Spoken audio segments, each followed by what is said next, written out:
Sa vlog na ito ni Madam Yula ay pinakita niya si Irene na nasa bahay nila.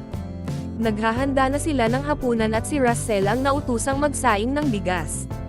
Sinabi ni Madam Yula na hindi na niya tuturoan si Russell at natapos na niya itong maturoan, titingnan nga daw kung kaya na ni Russell magsaing mag-isa. Natanong din ni Madam Yula si Irene kung siya ba ang nagluluto doon sa Abra. Sumagot naman si Irene na oo. Nabanggit din ni Madam Yula na kaya nasa bahay nila si Irene dahil siya yung nagbabantay sa hipag niya na nakunan at nasa hospital. Habang naghuhugas si Russell ng bigas, sinabi ni Madam Yula na wag niyang masyadong kumuotan ang bigas, at hugasan lang ito ng 2 o 3 beses. Nagtakal na si Russell ng tubig pansabaw sa bigas para maisaing na ito. Nang maisa lang na ni Russell ang bigas sa rice cooker ay abala naman siya sa pagwawalis, habang si Madam Yula ay nagpre-prepare ng uulamin nila at si Irene naman ay nagtutupi. Ipinakita naman sa video si Irene habang nagbabalat at naghihimay ng mga gulay, at pinakita din ni Madam Yula ang saluyot na galing pa daw doon sa tabi ng bahay ng K-Sisters. Abala din si Russell na magtanggal ng mga damit nila Sir Paul sa laundry bag o plastic at inaayos ito. Ipinaayos din ni Madam Yula kay Russell ang mga gamit nito.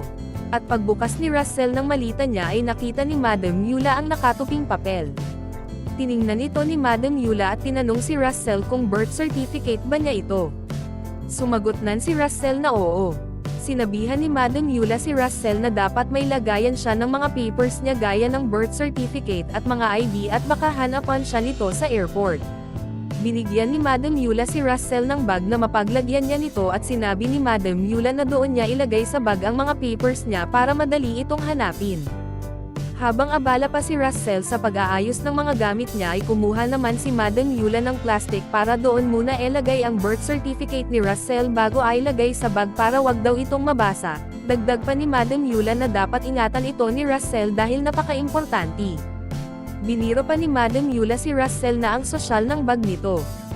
Tinuruan din ni Madam Yula si Russell paano mag-arrange ng mga damit sa malita, pati na ang tamang pagtutupi dahil yung ibang damit ni Russell ay tinupi na niya kahit nakabaliktad pa. Binalikan naman ni Madam Yula si Irene at naabutan niya itong naghihimay ng dahon ng sili para sa tinola. Tiningnan ulit ni Madam Yula si Russell at tinulungan niya itong mapagkasya lahat ng gamit nito sa kanyang malita. Tapos nang magligpit si Russell at nagbibiro itong takot yung mga epos sa kanya at pag nakita daw siya ay tatakbo agad ang mga ito. Sinabihan ni Madam Yula sina Russell at Irene na tupiin na muna yung higaan nilang sofa bed para magkaroon ng konti pang space sa bahay nila. Bumalik ulit si Irene sa paghihimay ng saluyot at tinulonggan na siya ni Russell.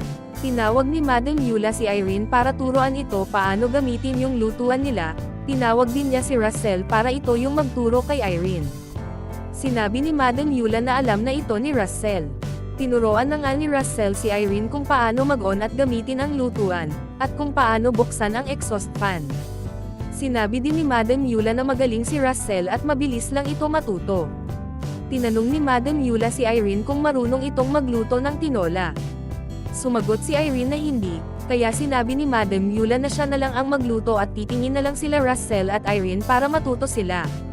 Ipinakita ni Madam Yula sa kanila ang proseso ng pagluluto ng tinola kung paano ito lutuin, ang mga sangkap nito at kung ano yung dapat mauna. Habang nagluluto si Madam Yula ay nagkukwentuhan sila. Tinanong ni Madam Yula si Irene kung may pagkain na ba doon sa hospital at kung nakakain na ba yung hipag niya at si Mariah. Sumagot naman si Irene na hindi pa niya alam. Sinabihan ni Madam Yula si Irene na magdala ng pagkain para sa hipag niya.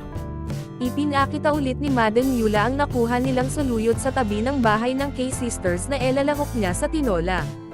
Tapos nang magluto si Madam Yula at nakahanda na ang lahat sa mesa. Ipinakita din ni Madam Yula ang kanya tinulang manok na may saluyot at sayote, at mayroon ding ginamos o bagoong sa tabi nito. Kumain na sila at bago kumain ay nagdasal muna sila para magpasalamat. At para sa more summary video ng Pugong Biyahero, huwag kalimotang mag-like and subscribe.